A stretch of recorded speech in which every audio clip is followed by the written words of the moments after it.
오늘의 이야기가 당신의 마음에 작은 위안과 지혜의 등불이 되기를 바랍니다.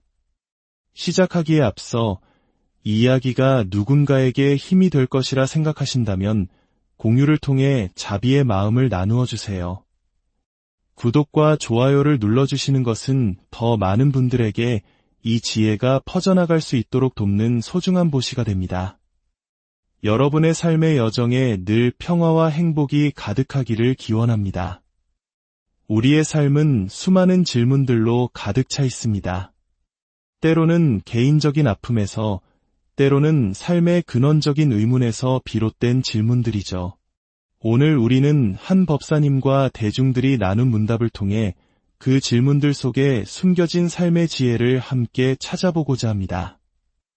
한 보살님께서 가슴 아픈 사연과 함께 3가지 질문을 던졌습니다. 둘째 아들이 결혼에 2번 실패하고 그 아이를 제가 키우고 있습니다. 그 아들에게 다시 따뜻한 가정을 꾸릴 수 있는 날이 올까요? 그리고 사람이 죽으면 환생을 한다고 하는데 어떤 사람은 49일 만에 또 어떤 사람은 수십 년이 걸린다고 합니다. 그렇다면 우리가 100년도 더 된 조상님께 제사를 모시는 것은 이미 환생하고 없는 분께 드리는 것이 아닌지 궁금합니다. 마지막으로 저는 뒤늦게 부처님 법을 만나 이 제사 5년 되었는데 기도를 하려고만 하면 온갖 망상이 일어나 마음을 한데 모으기가 너무 어렵습니다. 어떻게 해야 일심으로 기도할 수 있을까요? 아마 많은 분들이 고개를 끄덕이며 공감하실 질문일 겁니다. 특히 기도할 때 마음이 흩어지는 경험은 누구나 한 번쯤 겪어보았을 테니까요. 이에 대한 법사님의 첫 번째 답변은 의외의 위로를 줍니다. 기도할 때 온갖 번뇌 망상이 일어나는 것은 지극히 정상입니다. 그것은 잘못된 것이 아닙니다. 나만 그런 것이 아니라 말을 하지 않을 뿐 모든 인간이 그렇습니다. 그러니 그것을 큰 잘못으로 여기지 마십시오. 중생이기에 번뇌가 일어나는 것은 당연하며 바로 그 자리에서부터 번뇌가 없는 경지로 나아가는 것이 수행의 시작입니다. 번뇌아, 없어져라 하고 억지로 누르려 하면 오히려 더 크게 일어납니다. 마치 아무것도 없어 보이는 텅 빈 방 안에 한 줄기 햇살이 비치면 그제야 수많은 먼지가 떠다니는 것이 보이는 것과 같습니다. 기도를 하거나 명상을 하면 번뇌가 더 많아지는 것처럼 느껴지는 이유는 번뇌가 늘어난 것이 아니라 그동안 보이지 않던 내 안의 수많은 번뇌를 비로소 보게 되었기 때문입니다. 이때 빗자루를 들고 그 먼지를 쓸어내려 하면 어떻게 될까요? 먼지는 오히려 더 심하게 날릴 뿐입니다. 번뇌를 없애야겠다는 생각, 일어나지 말아야겠다는 생각 자체가 또 하나의 번뇌를 더하는 셈입니다. 그렇다면 어떻게 해야 할까요? 그냥 가만히 놓아두는 것입니다. 먼지가 저절로 가라앉기를 기다리듯이 말이죠. 여기서 가만히 둔다는 것은 일어나는 번뇌를 두고 왜 이런 생각이 들지? 이런 생각은 하면 안 되는데 하고 시비를 걸지 않는다는 뜻입니다.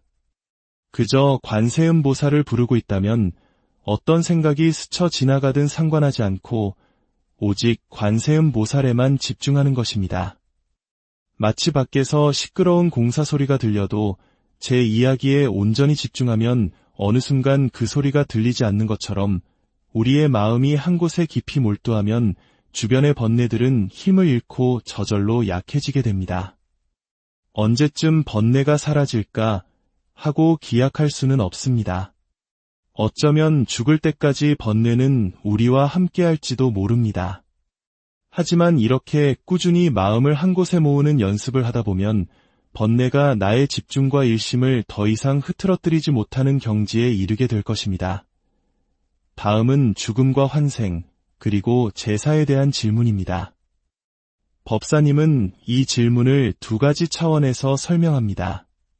하나는 깨달음, 즉 해탈의 법에 따른 설명이고 다른 하나는 종교로서의 불교에 따른 설명입니다. 해탈의 관점에서 보면 부모님도 조상님도 내 마음 밖에 있는 것이 아니라 모두 내 마음 안에 있습니다. 온 우주가 내 마음의 산물입니다. 그렇기에 온다거나 간다거나 하는 개념 자체가 무의미합니다. 내 마음에 걸림이 있으면 해탈하지 못한 것이고 마음에서 온전히 놓아버리면 그것이 바로 해탈입니다. 극락과 지옥 또한 모두 마음이 만들어내는 것입니다. 이것이 불교의 근본적인 가르침입니다. 하지만 종교로서의 불교, 즉 믿음의 차원에서 보면 이야기는 조금 다릅니다. 아미타경이나 무량수경을 보면 이 사바세계가 아닌 저 멀리 서방에 극락세계라는 곳이 있다고 합니다. 그곳은 법장비구라는 수행자가 48가지 큰 서원을 세우고 헤아릴 수 없는 시간 동안 수행하여 만든 원력의 세계입니다. 그 법장비구가 마침내 성불하여 아미타불이 되셨습니다. 그 48가지 서원 중에는 누구든지 죽기 전에 내 이름을 단 10번이라도 간절하게 부르면 모두 이 극락세계에 태어날 수 있다는 약속이 있습니다. 그래서 우리는 아미타불을 염불하며 극락왕생을 기원하는 것입니다. 사람이 죽으면 그 업의 무게에 따라 9등급, 즉 구품 중생으로 나뉘어 태어난다고 합니다. 가장 높은 등급인 상품 상생에 속하는 사람, 즉 마음이 해탈에 가까운 사람은 이 방에서 저 방으로 옮겨가듯 즉시 환생합니다. 하루, 사흘, 일회 만에 환생하기도 합니다. 그리고 7번째 등급에 속하는 이들이 49일 만에 다음 생을 받을 수 있다고 하여 우리가 49제를 지내는 것입니다. 하지만 죄업이 무거운 하프마생, 즉 8번째와 9번째 등급의 중생들은 극락에 갈 수는 있지만 그 전에 지옥에 가서 잠시 뜨거운 맛을 보고 와야 합니다. 그래서 우리가 백중 기도 등을 통해 지옥에 있는 영가들을 위해 공덕을 쌓아주는 것입니다. 그렇다면 우리가 집에서 지내는 제사는 무엇일까요? 엄밀히 말해 제사는 불교의 전통이 아니라 유교의 전통입니다. 불교에는 제사가 아니라 제가 있습니다. 제는 조상신에게 음식을 바치는 것이 아니라 베푼다는 의미가 더 강합니다. 목련존자가 지옥에 떨어진 어머니를 구하기 위해 수많은 스님들과 굶주린 이들에게 음식을 베풀었던 것처럼 그 공덕으로 영가를 천도하는 것이 제의 본질입니다. 즉, 음식을 차려놓고 절을 하는 행위 자체가 중요한 것이 아니라 돌아가신 부모님을 위해 굶주리는 아이들을 돕는 등 선행을 베풀어 그 공덕을 회양하는 것이 진정한 천도제인 셈입니다. 물론 오랜 세월 유교 문화와 융합되면서 오늘날 사찰에서도 제사와 비슷한 형태로 제를 지내지만 그 근본 뜻은 나눔과 베풀매 있다는 것을 기억해야 합니다. 마지막으로 2번의 이혼으로 아파하는 아들에 대한 어머니의 안타까운 마음입니다. 아드님이 앞으로 결혼해서 잘 살 수 있을지는 제가 알 수 없습니다. 결혼은 10번이라도 할 수 있겠지요. 하지만 중요한 것은 결혼을 하는 것 자체가 좋다는 생각에서 벗어나야 한다는 점입니다. 벌써 2번이나 이혼했다는 것은 여자를 탓하기에 앞서 불교적인 관점에서 보면 그 아드님이 아직 다른 사람과 함께 살아갈 준비가 되어 있지 않다는 뜻입니다. 그렇다면 그런 아들은 누가 만들었을까요? 바로 나 자신입니다. 내가 아들을 오냐오냐 키웠기에 엄마 같은 여자를 만나지 않고서는 살기 힘든 사람이 된 것입니다. 어머니는 스스로를 깊이 돌아보며 참회해야 합니다. 내가 남편과 살면서 마음속에 어떤 갈등과 미움을 품고 있었는지 그 마음의 업이 고스란히 아들에게 전수되어 똑같은 일이 벌어지고 있는 것입니다. 과거에는 다른 길이 없어 참고 살았지만 요즘 사람들은 마음이 맞지 않으면 쉽게 헤어집니다. 아들을 바꾸려 애쓰기보다 먼저 남편에게 진심으로 참회하십시오. 내 마음속에 쌓여있던 남편에 대한 미움과 거부감이 청소될 때 그 긍정적인 에너지가 아들에게도 영향을 미쳐 변화의 길이 열릴 수 있습니다. 지금으로서는 아들의 결혼을 서두를 것이 아니라 어머니 자신의 참회 기도를 통해 스스로 평안을 찾는 것이 아들을 돕는 가장 지혜로운 길입니다. 이처럼 법사님의 가르침은 문제의 원인을 외부가 아닌 항상 나에게서 찾으라고 말합니다. 모든 괴로움의 뿌리는 내 안에 있으며 그 뿌리를 뽑을 수 있는 힘 또한 내 안에 있다는 것이죠. 환생이 있는지 없는지, 천당과 지옥이 있는지 없는지를 따지는 것은 부질없는 생각입니다. 그것은 증명할 수도 없고 설령 있다 한들 지금 나의 삶과 직접적인 관계가 없습니다. 부처님의 가르침의 핵심은 내세에 대한 이야기가 아니라 바로 지금 여기에서 어리석음을 깨쳐 모든 번뇌와 괴로움에서 벗어나는 길을 보여주는 데 있습니다. 우리는 종종 불자들을 보살님이라고 부릅니다. 어떤 분은 나는 관세음 보살님이나 지장 보살님처럼 위대한 존재가 아닌데 왜 나를 보살이라고 부르는가 하고 위화해하기도 합니다. 본래 부처와 중생이 따로 있는 것이 아닙니다. 마음이 어리석으면 그를 중생이라 부르고 마음을 깨달으면 그를 부처라 부릅니다. 보살은 바로 그 중간에 있는 존재입니다. 아직은 중생이지만 나도 깨달아 부처가 되겠다고 간절한 원을 세운 사람, 그가 바로 보살입니다. 막 첫걸음을 뗀 초발심 보살부터 부처님의 경지에 거의 다다른 위대한 보살까지 그 폭은 매우 넓습니다. 그러니 이 자리에 모여 법문을 듣고 깨달음을 향해 나아가고자 마음을 낸 우리 모두가 바로 보살인 것입니다. 특히 우리나라에서는 여성 불자들을 보살님이라 부르는 경우가 많습니다. 왜 그럴까요? 갓난아기를 향한 어머니의 마음을 떠올려 보십시오. 새벽에 울어도 옷에 똥오줌을 싸도 어머니는 아기에게 화를 내지 않고 오직 아기의 안위만을 걱정합니다. 그 순간 어머니가 아기에게 내는 마음은 어떠한 바람도 없는 순수한 자비심, 바로 관세음 보살의 마음과 같습니다. 비록 아이가 자라면서 그 마음이 변해갈지라도 모든 여자는 그 순수한 보살의 마음을 품을 수 있는 위대한 존재이기에 존경의 의미를 담아 보살님이라 부르는 것입니다. 우리의 수행이란 바로 그 보살의 마음을 회복하고 모든 존재에게 차별 없이 베푸는 연습입니다. 남편과 갈등이 생길 때 그를 탓하는 마음이 올라오는 것을 알아차리고 멈추는 것이 수행입니다. 내 안에 부정적인 습관이 나를 끌고 갈 때, 내가 또 업식에 끌려가는구나 하고 알아차리고 그 고리를 끊어내는 것이 수행입니다. 수행은 특별한 장소에서 하는 것이 아니라 화가 나고 슬프고 괴로운 바로 그 삶의 현장에서 자신의 마음을 알아차리고 지켜보는 것입니다. 우리의 삶은 종종 주객이 전도되곤 합니다. 건강을 위해 음식을 먹는데 어느새 맛을 위해 건강을 해치고 나를 보호하기 위해 옷을 입는데 어느새 옷을 보호하느라 내가 종이 되어버립니다. 돈도 마찬가지입니다. 행복한 삶을 위한 수단이어야 할 돈이 어느새 삶의 목적이 되어 우리를 얽매는 주인이 되어버립니다.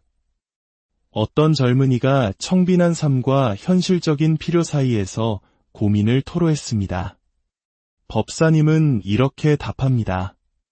검소하게 사는 것과 돈을 모으는 것은 서로 반대되는 길이 아닙니다. 입맛에 끌려다니지 않고 몸에 좋은 음식을 먹듯이 허세를 부리지 않고 꼭 필요한 곳에만 돈을 쓰는 것이 검소한 삶입니다. 그렇게 살면 저절로 돈은 모이게 됩니다. 중요한 것은 내가 돈의 주인이 되는 것이지 돈의 노예가 되지 않는 것입니다. 내가 삶의 주인이 되어 살아간다면 세속적인 삶과 깨달음의 삶은 결코 둘이 아닙니다. 또 어떤 농부가 10년 동안 주식 투자에 매달렸지만 절망감만 커진다며 돈 버는 것이 운명인지 물었습니다. 법사님은 단호하게 말합니다. 그것은 원이 아니라 욕심이었기 때문입니다. 욕심으로 하는 일은 될 일도 되지 않습니다. 농사꾼은 농사를 연구해야 합니다. 판돈도 정보도 없는 농사꾼이 월스트리트의 전문가들과 경쟁해서 이길 확률은 거의 없습니다. 그것은 투자가 아니라 도박일 뿐입니다. 자신의 자리에서, 자신의 재능 안에서 새로운 길을 찾아야 합니다. 유기농법을 연구하든 새로운 품종을 개발하든 길은 얼마든지 있습니다. 남의 떡이 커 보인다고 하여 자신의 밭을 내팽개치는 어리석음을 범해서는 안 됩니다. 형제에게 빌려준 돈을 받지 못해 분노하는 이에게는 이렇게 조언합니다. 돈을 잃은 것이 첫 번째 화살이라면 그로 인해 화를 내고 몸과 마음을 상하게 하는 것은 스스로에게 쏘는 두 번째, 세 번째 화살입니다. 어차피 받지 못할 돈이라면 동생이 망해서 못 주는 것보다 성공해서 안 주는 것이 차라리 낫지 않겠습니까? 그 분노를 내려놓는 순간 돈은 잃었을지언정 형제를 잃지 않고 내 마음의 평화를 지킬 수 있습니다. 내가 어리석었음을 깨닫는 순간 모든 고통은 단박에 끊어집니다. 오늘 나눈 이야기들의 결론은 하나로 모아집니다.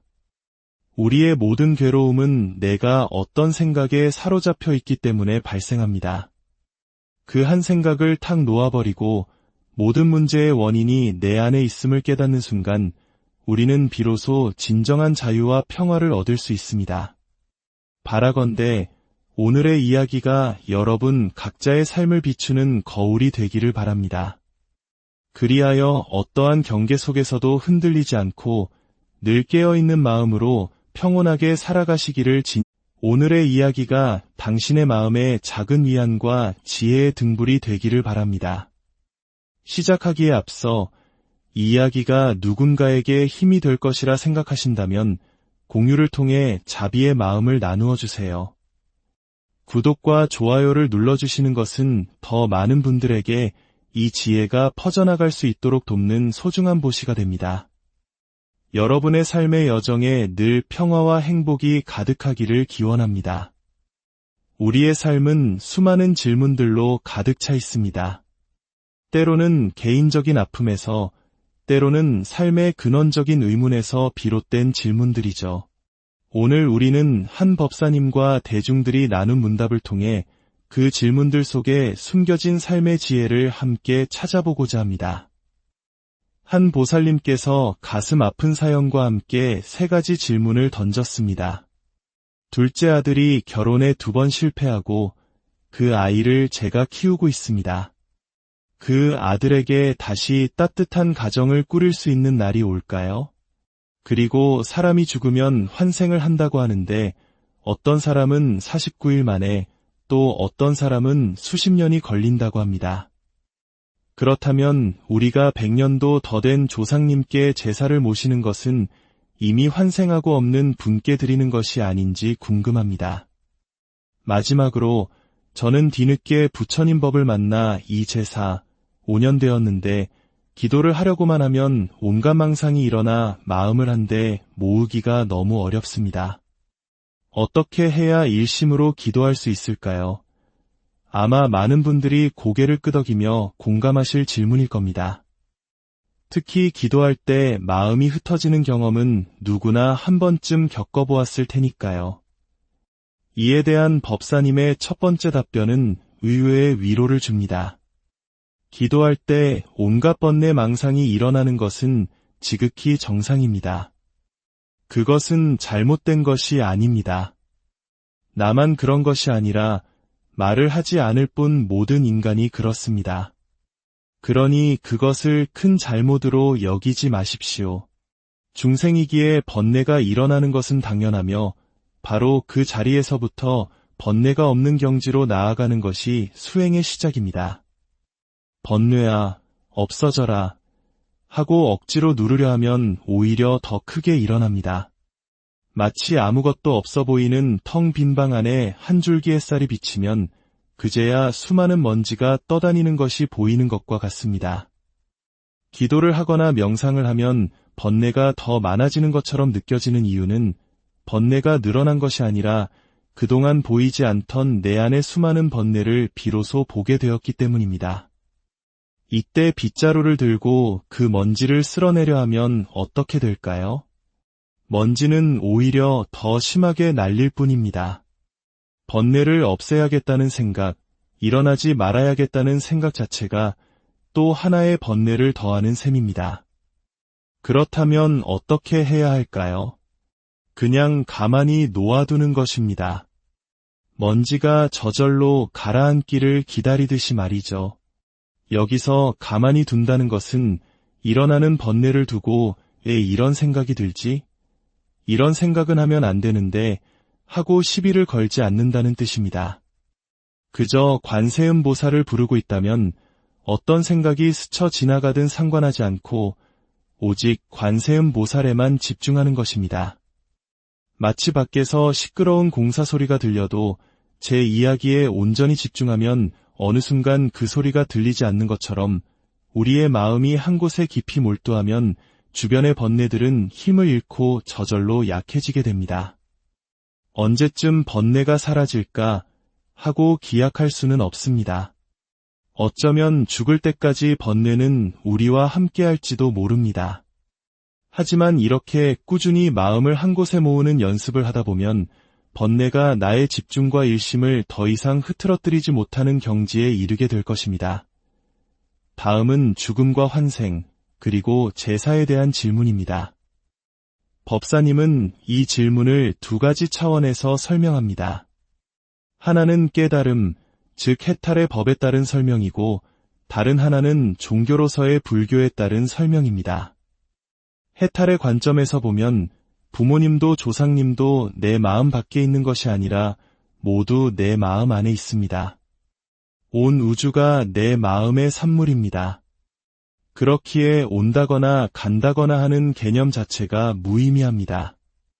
내 마음에 걸림이 있으면 해탈하지 못한 것이고 마음에서 온전히 놓아버리면 그것이 바로 해탈입니다. 극락과 지옥 또한 모두 마음이 만들어내는 것입니다. 이것이 불교의 근본적인 가르침입니다. 하지만 종교로서의 불교, 즉 믿음의 차원에서 보면 이야기는 조금 다릅니다. 아미타경이나 무량수경을 보면 이 사바세계가 아닌 저 멀리 서방에 극락세계라는 곳이 있다고 합니다. 그곳은 법장비구라는 수행자가 48가지 큰 서원을 세우고 헤아릴 수 없는 시간 동안 수행하여 만든 원력의 세계입니다. 그 법장비구가 마침내 성불하여 아미타불이 되셨습니다. 그 48가지 서원 중에는 누구든지 죽기 전에 내 이름을 단 10번이라도 간절하게 부르면 모두 이 극락세계에 태어날 수 있다는 약속이 있습니다. 그래서 우리는 아미타불을 염불하며 극락왕생을 기원하는 것입니다.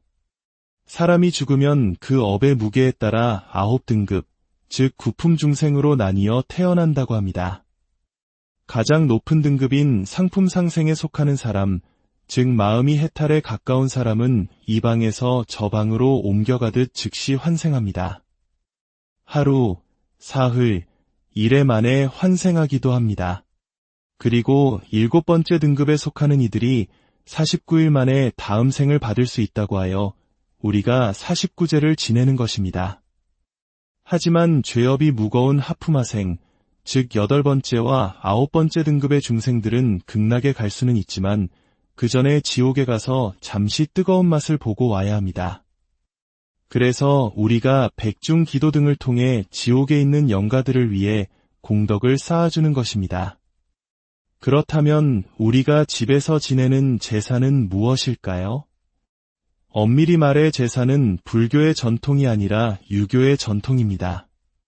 불교에는 제사가 아니라 제가 있습니다. 제는 조상신에게 음식을 바치는 것이 아니라 베푼다는 의미가 더 강합니다. 목련존자가 지옥에 떨어진 어머니를 구하기 위해 수많은 스님들과 굶주린 이들에게 음식을 베풀었던 것처럼 그 공덕으로 영가를 천도하는 것이 제의 본질입니다. 즉, 음식을 차려놓고 절을 하는 행위 자체가 중요한 것이 아니라 돌아가신 부모님을 위해 굶주리는 아이들을 돕는 등 선행을 베풀어 그 공덕을 회양하는 것이 진정한 천도제인 셈입니다. 물론 오랜 세월 유교 문화와 융합되면서 오늘날 사찰에서도 제사와 비슷한 형태로 제를 지내지만 그 근본 뜻은 나눔과 베풀매 있다는 것을 기억해야 합니다. 마지막으로 2번의 이혼으로 아파하는 아들에 대한 어머니의 안타까운 마음입니다. 아드님이 앞으로 결혼해서 잘 살 수 있을지는 제가 알 수 없습니다. 결혼은 10번이라도 할 수 있겠지요. 하지만 중요한 것은 결혼을 하는 것 자체가 좋다는 생각에서 벗어나야 한다는 점입니다. 벌써 2번이나 이혼했다는 것은 여자를 탓하기에 앞서 불교적인 관점에서 보면 그 아드님이 아직 다른 사람과 함께 살아갈 준비가 되어 있지 않다는 뜻입니다. 그렇다면 그런 아들은 누가 만들었을까요? 바로 나 자신입니다. 내가 아들을 오냐오냐 키웠기에 엄마 같은 여자를 만나지 않고서는 살기 힘든 사람이 된 것입니다. 어머니는 스스로를 깊이 돌아보며 참회해야 합니다. 내가 남편과 살면서 마음속에 어떤 갈등과 미움을 품고 있었는지 그 마음의 업이 고스란히 아들에게 전수되어 똑같은 일이 벌어지고 있는 것입니다. 과거에는 다른 길이 없어 참고 살았지만 요즘 사람들은 마음이 맞지 않으면 쉽게 헤어집니다.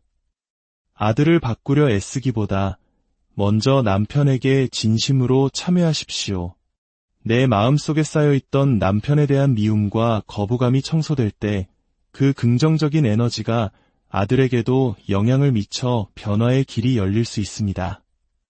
지금으로서는 아들의 결혼을 서두를 것이 아니라 어머니 자신의 참회 기도를 통해 스스로 평안을 찾는 것이 아들을 돕는 가장 지혜로운 길입니다. 이처럼 법사님의 가르침은 문제의 원인을 외부가 아닌 항상 나에게서 찾으라고 말합니다. 모든 괴로움의 뿌리는 내 안에 있으며 그 뿌리를 뽑을 수 있는 힘 또한 내 안에 있다는 것이죠. 환생이 있는지 없는지, 천당과 지옥이 있는지 없는지를 따지는 것은 부질없는 생각입니다. 그것은 증명할 수도 없고 설령 있다 한들 지금 나의 삶과 직접적인 관계가 없습니다. 부처님의 가르침의 핵심은 내세에 대한 이야기가 아니라 바로 지금 여기에서 어리석음을 깨쳐 모든 번뇌와 괴로움에서 벗어나는 길을 보여주는 데 있습니다.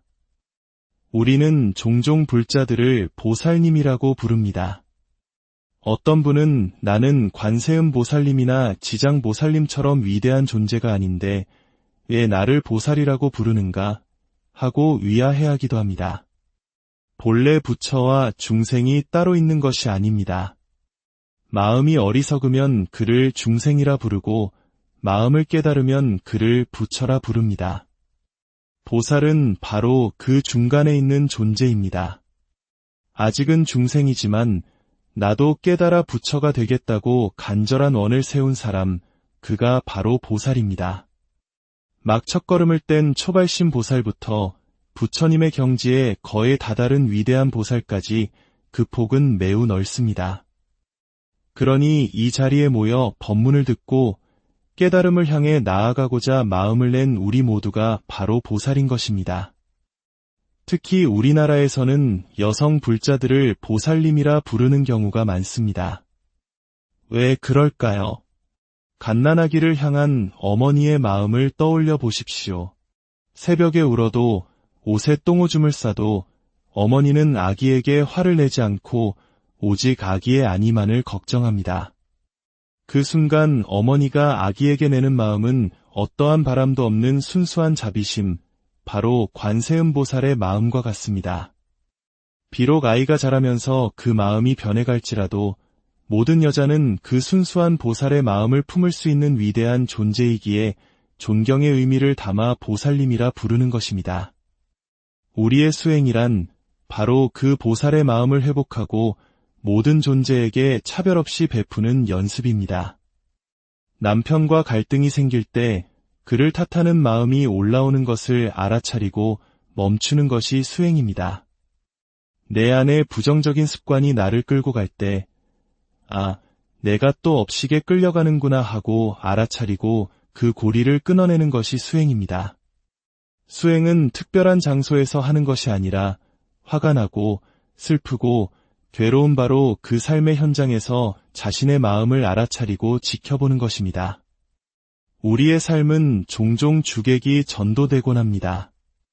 건강을 위해 음식을 먹는데 어느새 맛을 위해 건강을 해치고 나를 보호하기 위해 옷을 입는데 어느새 옷을 보호하느라 내가 종이 되어버립니다. 돈도 마찬가지입니다. 행복한 삶을 위한 수단이어야 할 돈이 어느새 삶의 목적이 되어 우리를 얽매는 주인이 되어버립니다. 어떤 젊은이가 청빈한 삶과 현실적인 필요 사이에서 고민을 토로했습니다. 법사님은 이렇게 답합니다. 검소하게 사는 것과 돈을 모으는 것은 서로 반대되는 길이 아닙니다. 입맛에 끌려다니지 않고 몸에 좋은 음식을 먹듯이 허세를 부리지 않고 꼭 필요한 곳에만 돈을 쓰는 것이 검소한 삶입니다. 그렇게 살면 저절로 돈은 모이게 됩니다. 중요한 것은 내가 돈의 주인이 되는 것이지 돈의 노예가 되지 않는 것입니다. 내가 삶의 주인이 되어 살아간다면 세속적인 삶과 깨달음의 삶은 결코 둘이 아닙니다. 또 어떤 농부가 10년 동안 주식 투자에 매달렸지만 절망감만 커진다며 돈 버는 것이 운명인지 물었습니다. 법사님은 단호하게 말합니다. 그것은 원이 아니라 욕심이었기 때문입니다. 욕심으로 하는 일은 될 일도 되지 않습니다. 농사꾼은 농사를 연구해야 합니다. 판돈도 정보도 없는 농사꾼이 월스트리트의 전문가들과 경쟁해서 이길 확률은 거의 없습니다. 그것은 투자가 아니라 도박일 뿐입니다. 자신의 자리에서 자신의 재능 안에서 새로운 길을 찾아야 합니다. 유기농법을 연구하든 새로운 품종을 개발하든 길은 얼마든지 있습니다. 남의 떡이 커 보인다고 하여 자신의 밭을 내팽개치는 어리석음을 범해서는 안 됩니다. 형제에게 빌려준 돈을 받지 못해 분노하는 이에게는 이렇게 조언합니다. 돈을 잃은 것이 첫 번째 화살이라면 그로 인해 화를 내고 몸과 마음을 상하게 하는 것은 스스로에게 쏘는 두 번째, 세 번째 화살입니다. 어차피 받지 못할 돈이라면 동생이 망해서 못 주는 것보다 성공해서 안 주는 것이 차라리 낫지 않겠습니까? 그 분노를 내려놓는 순간 돈은 잃었을지언정 형제를 잃지 않고 내 마음의 평화를 지킬 수 있습니다. 내가 어리석었음을 깨닫는 순간 모든 고통은 단박에 끊어집니다. 오늘 나눈 이야기들의 결론은 하나로 모아집니다. 우리의 모든 괴로움은 내가 어떤 생각에 사로잡혀 있기 때문에 발생합니다. 그 한 생각을 탁 놓아버리고 모든 문제의 원인이 내 안에 있음을 깨닫는 순간 우리는 비로소 진정한 자유와 평화를 얻을 수 있습니다. 바라건대 오늘의 이야기가 여러분 각자의 삶을 비추는 거울이 되기를 바랍니다. 그리하여 어떠한 경계 속에서도 흔들리지 않고 늘 깨어있는 마음으로 평온하게 살아가시기를 오늘의 이야기가 당신의 마음에 작은 위안과 지혜의 등불이 되기를 바랍니다. 시작하기에 앞서 이 이야기가 누군가에게 힘이 될 것이라 생각하신다면 공유를 통해 자비의 마음을 나누어 주세요. 구독과 좋아요를 눌러주시는 것은 더 많은 분들에게 이 지혜가 퍼져나갈 수 있도록 돕는 소중한 보시가 됩니다. 여러분의 삶의 여정에 늘 평화와 행복이 가득하기를 기원합니다. 우리의 삶은 수많은 질문들로 가득 차 있습니다. 때로는 개인적인 아픔에서, 때로는 삶의 근원적인 의문에서 비롯된 질문들이죠. 오늘 우리는 한 법사님과 대중들이 나눈 문답을 통해 그 질문들 속에 숨겨진 삶의 지혜를 함께 찾아보고자 합니다. 한 보살님께서 가슴 아픈 사연과 함께 3가지 질문을 던졌습니다. 둘째 아들이 결혼에 2번 실패하고 그 아이를 제가 키우고 있습니다. 그 아들에게 다시 따뜻한 가정을 꾸릴 수 있는 날이 올까요? 그리고 사람이 죽으면 환생을 한다고 하는데 어떤 사람은 49일 만에 또 어떤 사람은 수십 년이 걸린다고 합니다. 그렇다면 우리가 100년도 더 된 조상님께 제사를 모시는 것은 이미 환생하고 없는 분께 드리는 것이 아닌지 궁금합니다. 마지막으로 저는 뒤늦게 부처님 법을 만나 이 제사 5년 되었는데 기도를 하려고만 하면 온갖 망상이 일어나 마음을 한데 모으기가 너무 어렵습니다. 어떻게 해야 일심으로 기도할 수 있을까요? 아마 많은 분들이 고개를 끄덕이며 공감하실 질문일 겁니다. 특히 기도할 때 마음이 흩어지는 경험은 누구나 한 번쯤 겪어보았을 테니까요. 이에 대한 법사님의 첫 번째 답변은 의외의 위로를 줍니다. 기도할 때 온갖 번뇌 망상이 일어나는 것은 지극히 정상입니다. 그것은 잘못된 것이 아닙니다. 나만 그런 것이 아니라 말을 하지 않을 뿐 모든 인간이 그렇습니다. 그러니 그것을 큰 잘못으로 여기지 마십시오. 중생이기에 번뇌가 일어나는 것은 당연하며 바로 그 자리에서부터 번뇌가 없는 경지로 나아가는 것이 수행의 시작입니다. 번뇌아, 없어져라 하고 억지로 누르려 하면 오히려 더 크게 일어납니다. 마치 아무것도 없어 보이는 텅 빈 방 안에 한 줄기 햇살이 비치면 그제야 수많은 먼지가 떠다니는 것이 보이는 것과 같습니다. 기도를 하거나 명상을 하면 번뇌가 더 많아지는 것처럼 느껴지는 이유는 번뇌가 늘어난 것이 아니라 그동안 보이지 않던 내 안의 수많은 번뇌를 비로소 보게 되었기 때문입니다. 이때 빗자루를 들고 그 먼지를 쓸어내려 하면 어떻게 될까요? 먼지는 오히려 더 심하게 날릴 뿐입니다. 번뇌를 없애야겠다는 생각, 일어나지 말아야겠다는 생각 자체가 또 하나의 번뇌를 더하는 셈입니다. 그렇다면 어떻게 해야 할까요? 그냥 가만히 놓아두는 것입니다. 먼지가 저절로 가라앉기를 기다리듯이 말이죠. 여기서 가만히 둔다는 것은 일어나는 번뇌를 두고 왜 이런 생각이 들지?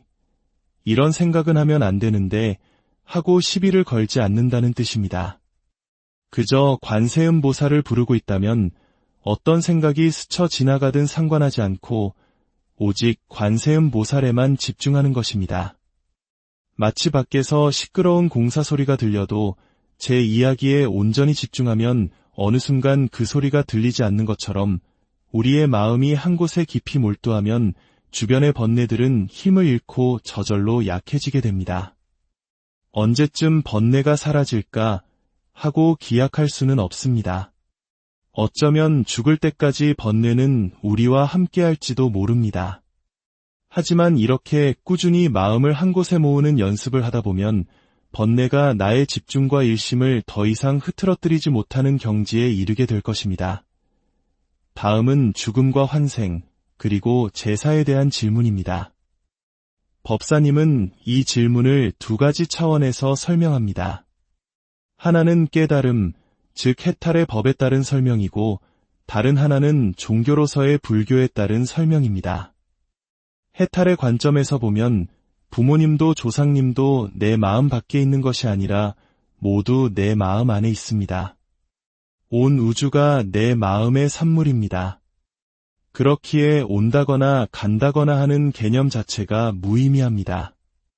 내 마음에 걸림이 있으면 해탈하지 못한 것이고 마음에서 온전히 놓아버리면 그것이 바로 해탈입니다. 극락과 지옥 또한 모두 마음이 만들어내는 것입니다. 이것이 불교의 근본적인 가르침입니다. 하지만 종교로서의 불교, 즉 믿음의 차원에서 보면 이야기는 조금 다릅니다. 아미타경이나 무량수경을 보면 이 사바세계가 아닌 저 멀리 서방에 극락세계라는 곳이 있다고 합니다. 그곳은 법장비구라는 수행자가 48가지 큰 서원을 세우고 헤아릴 수 없는 시간 동안 수행하여 만든 원력의 세계입니다. 그 법장비구가 마침내 성불하여 아미타불이 되셨습니다.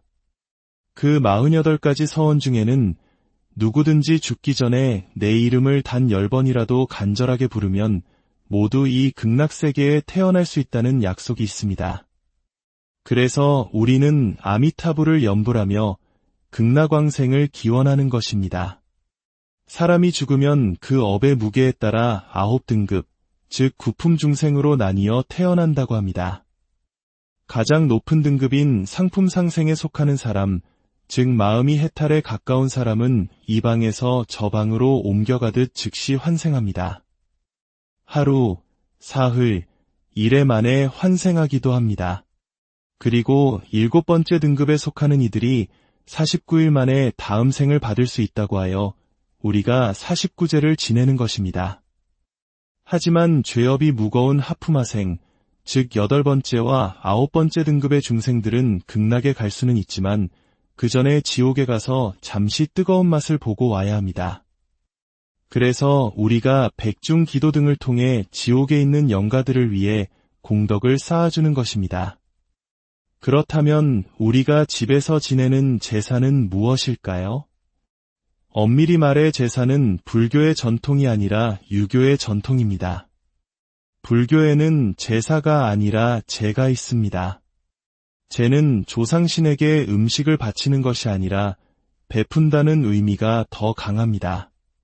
목련존자가 지옥에 떨어진 어머니를 구하기 위해 수많은 스님들과 굶주린 이들에게 음식을 베풀었던 것처럼 그 공덕으로 영가를 천도하는 것이 제의 본질입니다. 즉, 음식을 차려놓고 절을 하는 행위 자체가 중요한 것이 아니라 돌아가신 부모님을 위해 굶주리는 아이들을 돕는 등 선행을 베풀어 그 공덕을 회양하는 것이 진정한 천도제인 셈입니다. 물론 오랜 세월 유교 문화와 융합되면서 오늘날 사찰에서도 제사와 비슷한 형태로 제를 지내지만 그 근본 뜻은 나눔과 베풀매 있다는 것을 기억해야 합니다. 마지막으로 2번의 이혼으로 아파하는 아들에 대한 어머니의 안타까운 마음입니다. 아드님이 앞으로 결혼해서 잘 살 수 있을지는 제가 알 수 없습니다. 결혼은 10번이라도 할 수 있겠지요. 하지만 중요한 것은 결혼을 하는 것 자체가 좋다는 생각에서 벗어나야 한다는 점입니다. 벌써 2번이나 이혼했다는 것은 여자를 탓하기에 앞서 불교적인 관점에서 보면 그 아드님이 아직 다른 사람과 함께 살아갈 준비가 되어 있지 않다는 뜻입니다. 그렇다면 그런 아들은 누가 만들었을까요? 바로 나 자신입니다. 내가 아들을 오냐오냐 키웠기에 엄마 같은 여자를 만나지 않고서는 살기 힘든 사람이 된 것입니다. 어머니는 스스로를 깊이 돌아보며 참회해야 합니다. 내가 남편과 살면서 마음속에 어떤 갈등과 미움을 품고 있었는지 그 마음의 업이 고스란히 아들에게 전수되어 똑같은 일이 벌어지고 있는 것입니다. 과거에는 다른 길이 없어 참고 살았지만 요즘 사람들은 마음이 맞지 않으면 쉽게 헤어집니다. 아들을 바꾸려 애쓰기보다 먼저 남편에게 진심으로 참회하십시오. 내 마음속에 쌓여있던 남편에 대한 미움과 거부감이 청소될 때 그 긍정적인 에너지가 아들에게도 영향을 미쳐 변화의 길이 열릴 수 있습니다.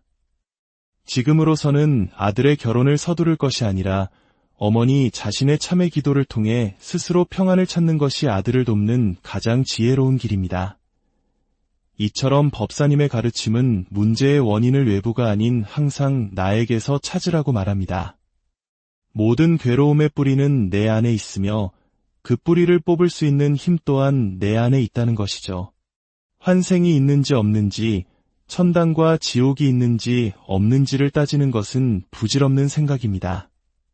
그것은 증명할 수도 없고 설령 있다 한들 지금 나의 삶과 직접적인 관계가 없습니다.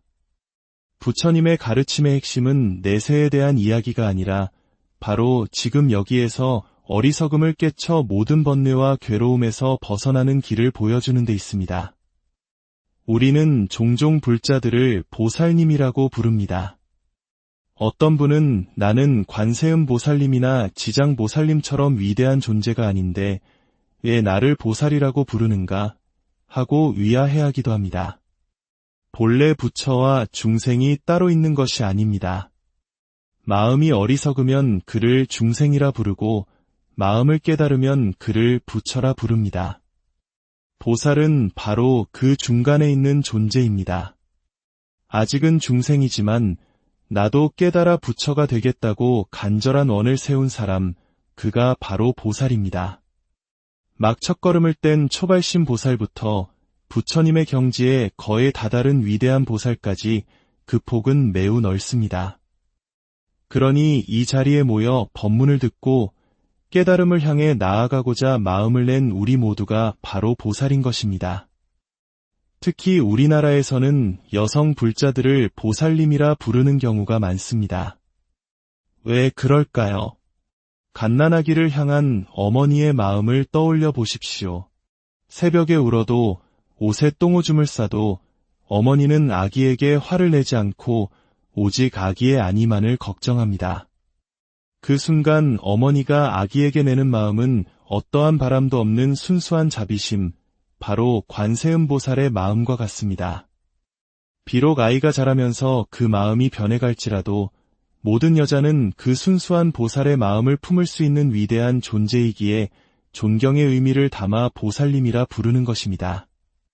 우리의 수행이란 바로 그 보살의 마음을 회복하고 모든 존재에게 차별 없이 베푸는 연습입니다.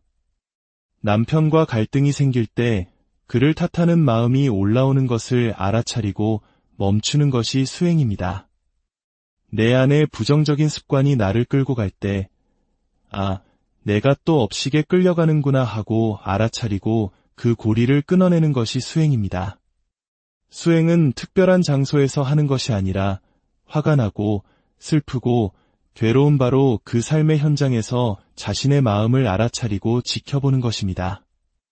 우리의 삶은 종종 주객이 전도되곤 합니다. 건강을 위해 음식을 먹는데 어느새 맛을 위해 건강을 해치고 나를 보호하기 위해 옷을 입는데 어느새 옷을 보호하느라 내가 종이 되어버립니다. 돈도 마찬가지입니다.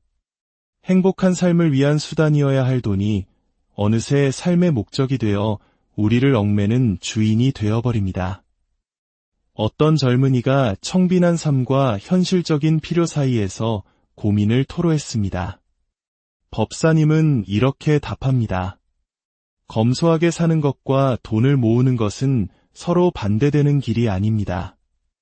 입맛에 끌려다니지 않고 몸에 좋은 음식을 먹듯이 허세를 부리지 않고 꼭 필요한 곳에만 돈을 쓰는 것이 검소한 삶입니다. 그렇게 살면 저절로 돈은 모이게 됩니다. 중요한 것은 내가 돈의 주인이 되는 것이지 돈의 노예가 되지 않는 것입니다.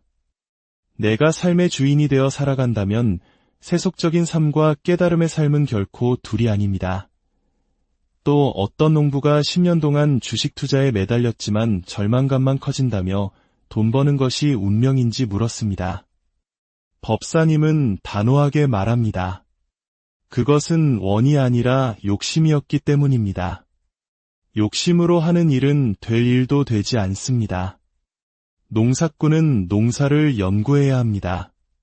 판돈도 정보도 없는 농사꾼이 월스트리트의 전문가들과 경쟁해서 이길 확률은 거의 없습니다. 그것은 투자가 아니라 도박일 뿐입니다. 자신의 자리에서 자신의 재능 안에서 새로운 길을 찾아야 합니다. 유기농법을 연구하든 새로운 품종을 개발하든 길은 얼마든지 있습니다. 남의 떡이 커 보인다고 하여 자신의 밭을 내팽개치는 어리석음을 범해서는 안 됩니다. 형제에게 빌려준 돈을 받지 못해 분노하는 이에게는 이렇게 조언합니다. 돈을 잃은 것이 첫 번째 화살이라면 그로 인해 화를 내고 몸과 마음을 상하게 하는 것은 스스로에게 쏘는 두 번째, 세 번째 화살입니다. 어차피 받지 못할 돈이라면 동생이 망해서 못 주는 것보다 성공해서 안 주는 것이 차라리 낫지 않겠습니까? 그 분노를 내려놓는 순간 돈은 잃었을지언정 형제를 잃지 않고 내 마음의 평화를 지킬 수 있습니다. 내가 어리석었음을 깨닫는 순간 모든 고통은 단박에 끊어집니다. 오늘 나눈 이야기들의 결론은 하나로 모아집니다. 우리의 모든 괴로움은 내가 어떤 생각에 사로잡혀 있기 때문에 발생합니다. 그 한 생각을 탁 놓아버리고 모든 문제의 원인이 내 안에 있음을 깨닫는 순간 우리는 비로소 진정한 자유와 평화를 얻을 수 있습니다. 바라건대 오늘의 이야기가 여러분 각자의 삶을 비추는 거울이 되기를 바랍니다.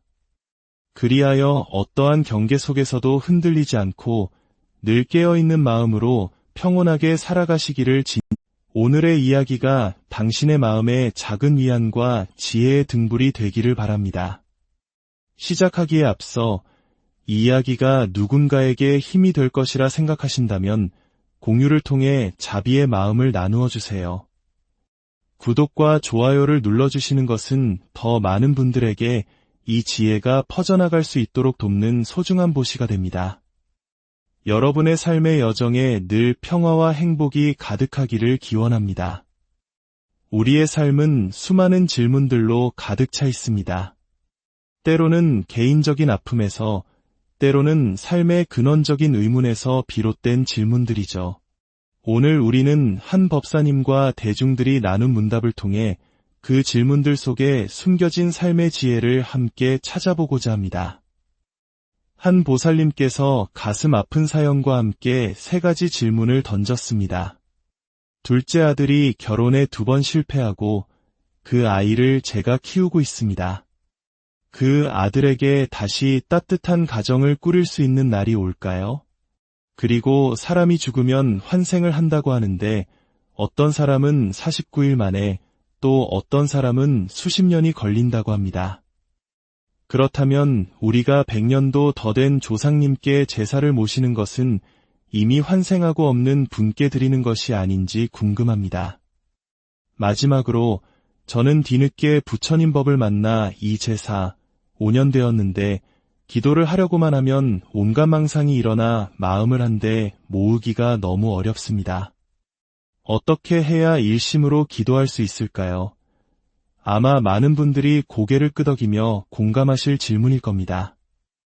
특히 기도할 때 마음이 흩어지는 경험은 누구나 한 번쯤 겪어보았을 테니까요. 이에 대한 법사님의 첫 번째 답변은 의외의 위로를 줍니다. 기도할 때 온갖 번뇌 망상이 일어나는 것은 지극히 정상입니다. 그것은 잘못된 것이 아닙니다. 나만 그런 것이 아니라 말을 하지 않을 뿐 모든 인간이 그렇습니다. 그러니 그것을 큰 잘못으로 여기지 마십시오.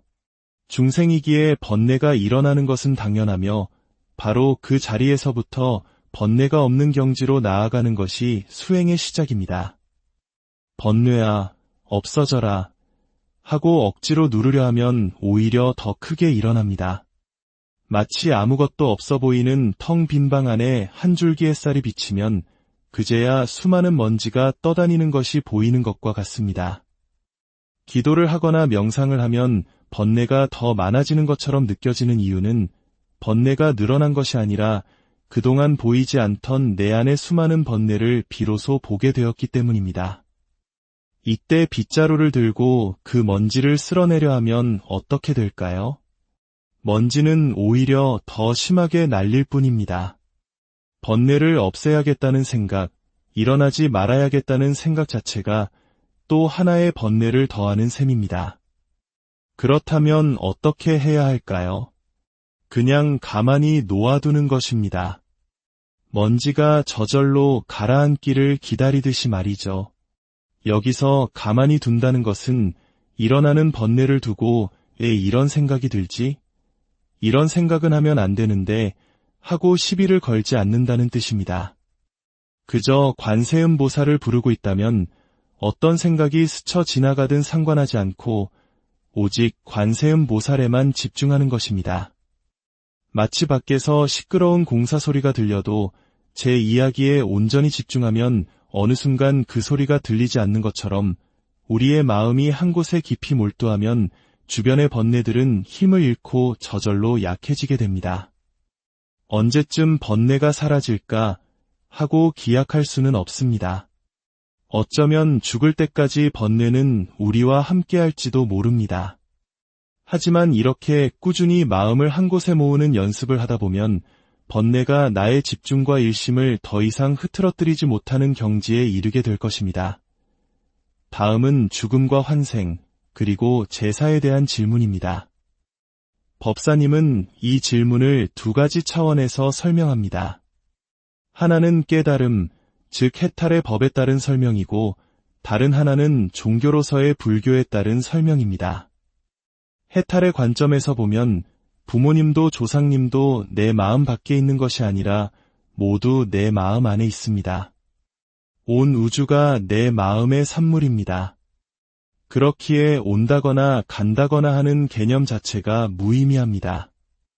내 마음에 걸림이 있으면 해탈하지 못한 것이고 마음에서 온전히 놓아버리면 그것이 바로 해탈입니다. 극락과 지옥 또한 모두 마음이 만들어내는 것입니다. 이것이 불교의 근본적인 가르침입니다. 하지만 종교로서의 불교, 즉 믿음의 차원에서 보면 이야기는 조금 다릅니다. 아미타경이나 무량수경을 보면 이 사바세계가 아닌 저 멀리 서방에 극락세계라는 곳이 있다고 합니다. 그곳은 법장비구라는 수행자가 48가지 큰 서원을 세우고 헤아릴 수 없는 시간 동안 수행하여 만든 원력의 세계입니다. 그 법장비구가 마침내 성불하여 아미타불이 되셨습니다. 그 48가지 서원 중에는 누구든지 죽기 전에 내 이름을 단 10번이라도 간절하게 부르면 모두 이 극락세계에 태어날 수 있다는 약속이 있습니다. 그래서 우리는 아미타불을 염불하며 극락왕생을 기원하는 것입니다. 사람이 죽으면 그 업의 무게에 따라 9등급, 즉 구품중생으로 나뉘어 태어난다고 합니다. 가장 높은 등급인 상품상생에 속하는 사람, 즉 마음이 해탈에 가까운 사람은 이 방에서 저 방으로 옮겨가듯 즉시 환생합니다. 하루, 사흘, 일회 만에 환생하기도 합니다. 그리고 7번째 등급에 속하는 이들이 49일 만에 다음 생을 받을 수 있다고 하여 우리가 49제를 지내는 것입니다. 하지만 죄업이 무거운 하프마생, 즉 8번째와 9번째 등급의 중생들은 극락에 갈 수는 있지만 그 전에 지옥에 가서 잠시 뜨거운 맛을 보고 와야 합니다. 그래서 우리가 백중 기도 등을 통해 지옥에 있는 영가들을 위해 공덕을 쌓아주는 것입니다. 그렇다면 우리가 집에서 지내는 제사는 무엇일까요? 엄밀히 말해 제사는 불교의 전통이 아니라 유교의 전통입니다. 불교에는 제사가 아니라 제가 있습니다. 제는 조상신에게 음식을 바치는 것이 아니라 베푼다는 의미가 더 강합니다. 목련존자가 지옥에 떨어진 어머니를 구하기 위해 수많은 스님들과 굶주린 이들에게 음식을 베풀었던 것처럼 그 공덕으로 영가를 천도하는 것이 제의 본질입니다. 즉, 음식을 차려놓고 절을 하는 행위 자체가 중요한 것이 아니라 돌아가신 부모님을 위해 굶주리는 아이들을 돕는 등 선행을 베풀어 그 공덕을 회양하는 것이 진정한 천도제인 셈입니다. 물론 오랜 세월 유교 문화와 융합되면서 오늘날 사찰에서도 제사와 비슷한 형태로 제를 지내지만 그 근본 뜻은 나눔과 베풀매 있다는 것을 기억해야 합니다. 마지막으로 2번의 이혼으로 아파하는 아들에 대한 어머니의 안타까운 마음입니다. 아드님이 앞으로 결혼해서 잘 살 수 있을지는 제가 알 수 없습니다. 결혼은 10번이라도 할 수 있겠지요. 하지만 중요한 것은 결혼을 하는 것 자체가 좋다는 생각에서 벗어나야 한다는 점입니다. 벌써 2번이나 이혼했다는 것은 여자를 탓하기에 앞서 불교적인 관점에서 보면 그 아드님이 아직 다른 사람과 함께 살아갈 준비가 되어 있지 않다는 뜻입니다. 그렇다면 그런 아들은 누가 만들었을까요? 바로 나 자신입니다. 내가 아들을 오냐오냐 키웠기에 엄마 같은 여자를 만나지 않고서는 살기 힘든 사람이 된 것입니다. 어머니는 스스로를 깊이 돌아보며 참회해야 합니다. 내가 남편과 살면서 마음속에 어떤 갈등과 미움을 품고 있었는지 그 마음의 업이 고스란히 아들에게 전수되어 똑같은 일이 벌어지고 있는 것입니다. 과거에는 다른 길이 없어 참고 살았지만 요즘 사람들은 마음이 맞지 않으면 쉽게 헤어집니다. 아들을 바꾸려 애쓰기보다 먼저 남편에게 진심으로 참회하십시오. 내 마음속에 쌓여있던 남편에 대한 미움과 거부감이 청소될 때 그 긍정적인 에너지가 아들에게도 영향을 미쳐 변화의 길이 열릴 수 있습니다.